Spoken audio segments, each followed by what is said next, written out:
When successful tech entrepreneur Michael Sterling's mother called his wife Arya the help at their anniversary dinner party, the room fell silent.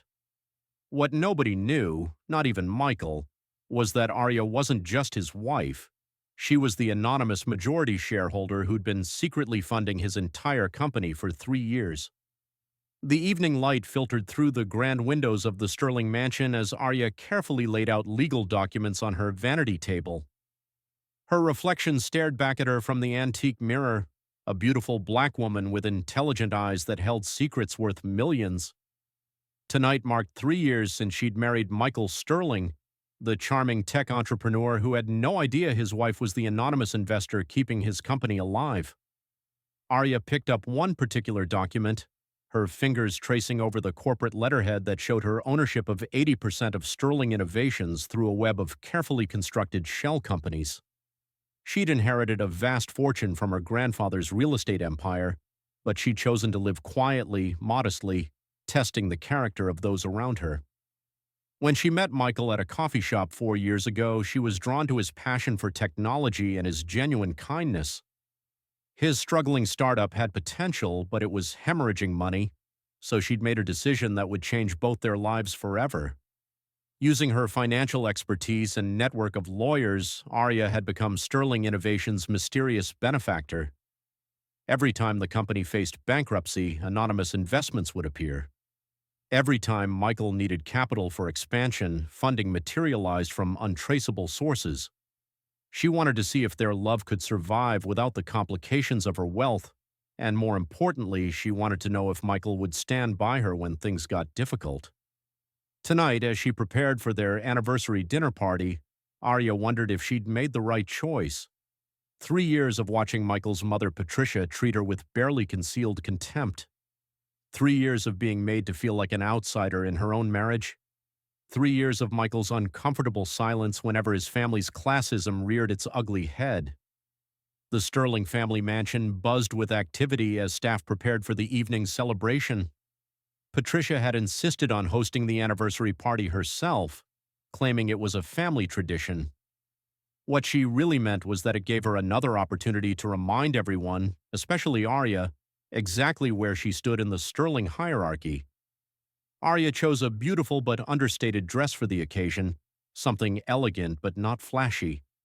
She'd learned early in her marriage that Patricia would find fault with anything she wore, so she'd stopped trying to impress her mother-in-law long ago. As she descended the grand staircase, she could hear Patricia's voice echoing through the foyer, already making preparations to subtly humiliate her. The dinner party guests began arriving at 7 o'clock sharp. Michael's extended family, business associates, and old family friends filled the mansion's main dining room. Arya smiled warmly as she greeted each guest, her grace and intelligence evident to anyone who took the time to really look. But Patricia made sure that didn't happen often. "Oh, this is Arya," Patricia announced to a group of business executives, her tone dripping with condescension. "Michael's wife." The way she emphasized the word made it sound like a temporary arrangement rather than a marriage built on love and partnership. Patricia's eyes swept over Arya's modest dress with obvious disapproval before turning back to her guests with a knowing smile. Arya felt the familiar sting of her mother-in-law's dismissal, but she maintained her composure. She'd endured worse than this, and tonight felt different somehow. Perhaps it was the weight of the documents upstairs, or perhaps she was simply tired of being treated as less than in her own marriage. As the evening progressed, the pattern became more pronounced. When Arya tried to join conversations about business and technology, subjects she knew intimately, Patricia would smoothly redirect her attention to more appropriate topics like home decoration or charity work. When Michael's uncle began discussing market trends, Arya offered an insightful comment about emerging investment opportunities, only to have Patricia laugh it off with a patronizing, "Arya has such interesting opinions, doesn't she?" The worst part was watching Michael. Her husband, the man she loved deeply, would shift uncomfortably during these moments but never speak up. His jaw would tighten, his hands would fidget, but his voice remained silent. Years of Patricia's emotional manipulation had taught him that confrontation with his mother was futile, But Arya was beginning to realize that his silence was becoming complicity in her humiliation. The breaking point came during Michael's anniversary toast. He stood at the head of the elegant dining table, champagne glass raised, speaking eloquently about his company's recent success and the importance of family support. His words were beautiful, heartfelt even, but they felt hollow to Arya as she watched Patricia beam with pride as if she were personally responsible for Sterling Innovations' prosperity. "To 3 wonderful years of marriage," Michael concluded, raising his glass toward Arya with a smile that didn't quite reach his eyes. "And to the family that makes it all possible." The guests applauded politely, and in the brief lull that followed, one of Michael's business partners turned to Arya with genuine curiosity. "So Arya, what do you do for work?" "Michael never talks much about your career." It was an innocent question, the kind that should have been easy to answer. Arya opened her mouth to respond, perhaps to share something about her background in finance or her work with various investment firms. But before she could speak, Patricia's laughter cut through the air like a blade. "Oh, she's between jobs," Patricia announced to the entire table, her voice carrying that particular tone of false sympathy that made everyone uncomfortable. "Arya, dear, would you be a lamb and check if we need more wine? You'd be so much more useful in the kitchen right now." The silence that followed was deafening. 30 people around an elegant dinner table suddenly found their plates fascinating, their champagne glasses urgently in need of attention, anywhere to look except at the woman who had just been publicly relegated to the status of hired help at her own anniversary party. Arya felt something shift inside her chest, a cold clarity that she'd never experienced before. She looked around the table at the faces of people she'd tried to befriend for 3 years, watching them squirm in embarrassment but do nothing. Then she looked at Michael, saw the familiar expression of mortified paralysis that had become so predictable, and made a decision that would change everything. "Of course," Arya said quietly, her voice steady and controlled. "I'll go check on things." She rose from her chair with perfect poise, walked calmly to the powder room, and closed the door behind her. With hands that barely trembled, she pulled out her phone and dialed a number she knew by heart. "Charles," she said when her lawyer answered, "it's time. Execute the plan tomorrow morning." When Arya returned to the dining room, something fundamental had changed. Not in the room itself, the conversation had resumed. Patricia was holding court with her usual dramatic flair, and Michael was making uncomfortable small talk with his cousins. But inside Arya, a switch had been flipped. She spent the remainder of the evening observing rather than participating, mentally cataloging every slight, every dismissive comment, every moment when her intelligence was overlooked or her presence was diminished. She also began to showcase her knowledge in subtle ways. When Michael's brother made incorrect assumptions about cryptocurrency markets, Arya quietly corrected him with precise financial data. When a family friend complained about real estate investment challenges, Arya offered strategic insights that made the entire conversation stop and listen. Slowly, some of the guests began to realize that this woman they'd been overlooking possessed a sophisticated understanding of business and finance.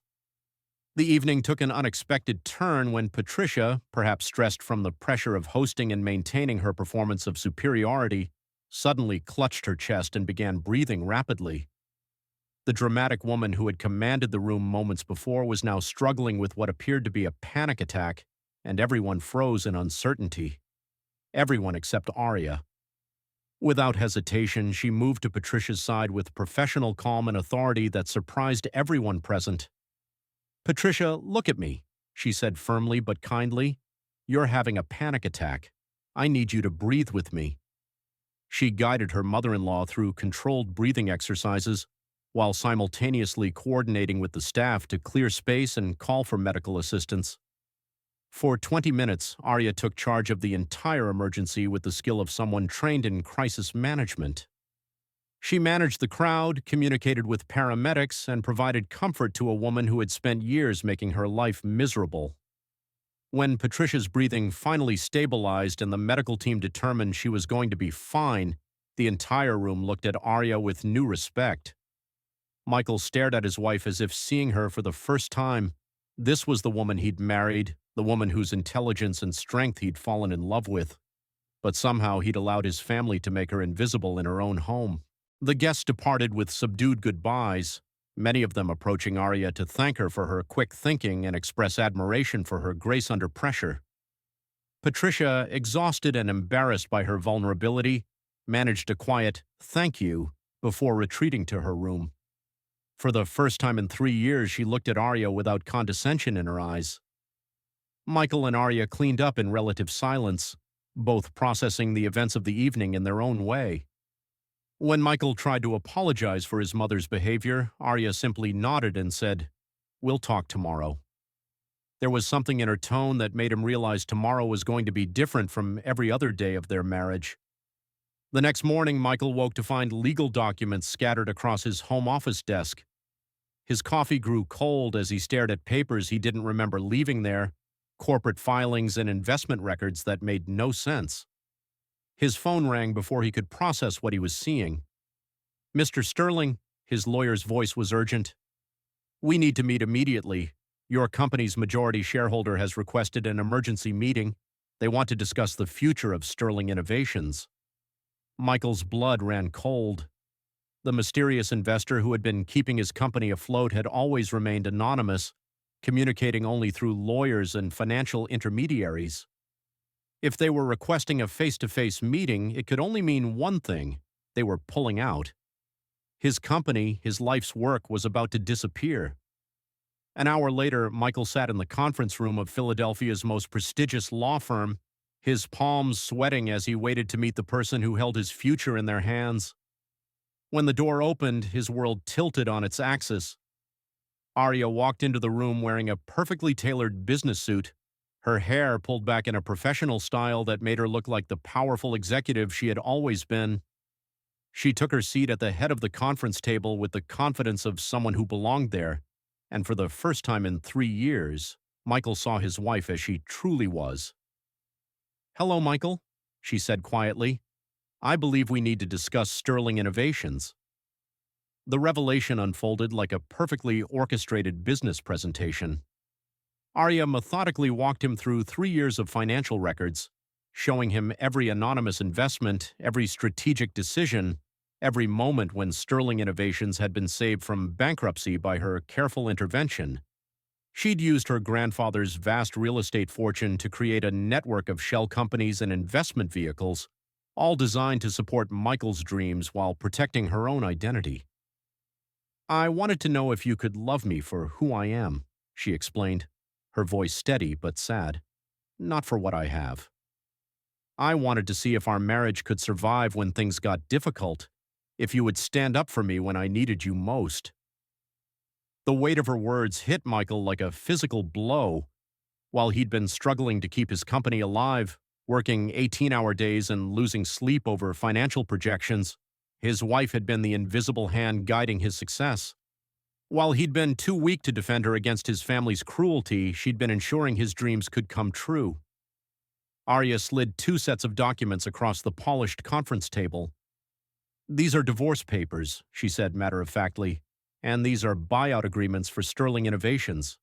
I'm giving you a choice, Michael. You can stand up to your family's racism and classism, truly become the partner I thought I married, or you can lose both your wife and your company." Her eyes, which had always looked at him with love and patience, now held only cool professionalism. "I won't be disrespected in my own marriage anymore. Especially not at our anniversary dinner. You have 24 hours to decide what matters more to you, your mother's approval or the woman who has been holding your world together." Michael stared at the documents, the reality of his situation finally crystallizing.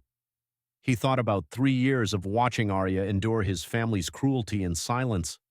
He thought about her grace during Patricia's panic attack, her intelligence consistently dismissed, her contributions to their life together taken for granted.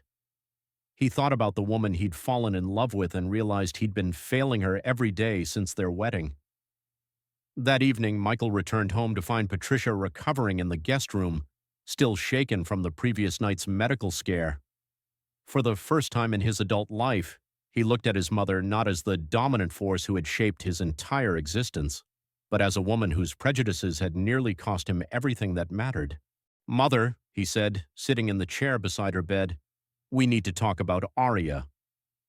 What followed was the most difficult conversation of Michael's life.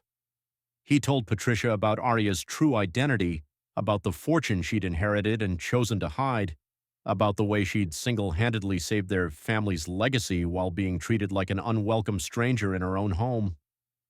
He explained how her grandfather had built a real estate empire from nothing, how Arya had earned advanced degrees in finance and business, how she'd managed complex investment portfolios while pretending to be between jobs.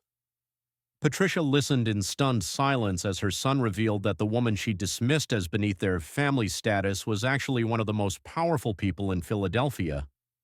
The quiet, modest woman she'd tried to humiliate was the invisible force behind Sterling Innovation's success, the anonymous benefactor who had been saving their family's reputation in business circles. "She could have destroyed us," Michael concluded, his voice breaking slightly.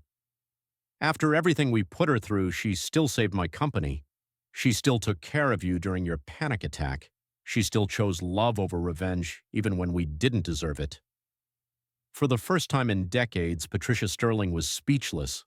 The weight of her own actions, the cruelty she'd inflicted on someone who had been protecting her family, settled over her like a suffocating blanket.